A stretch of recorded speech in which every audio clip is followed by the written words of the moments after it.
మరి ఈరోజు నేను ఒకటే మీ ద్వారా ఈ ఈ పార్లమెంట్ ప్రజలకు నేను ఒకటే మనవి చేస్తున్నా, దేనికోసం మీరు పార్టీ మారారు, ఎందుకు నీ కూతురుకు టికెట్ కావాలి, మరి కావ్య గారికి ఈ వరంగల్కున్న సంబంధం ఏంటి?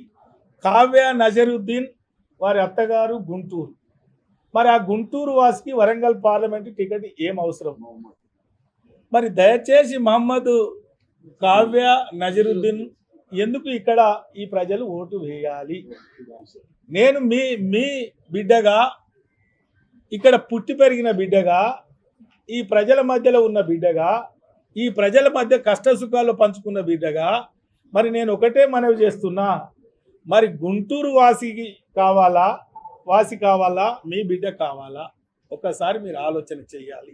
మరోసారి నేను మీ పత్రిక ద్వారా నేను అడుగుతున్నా, ఎండి కావ్య నజరుద్దీన్ గుంటూరు కావాలా, మీ బిడ్డ కావాలా? ఒకసారి మీరు ఆలోచించాలని మీకు చేతులెత్తి నమస్కరిస్తున్నాను.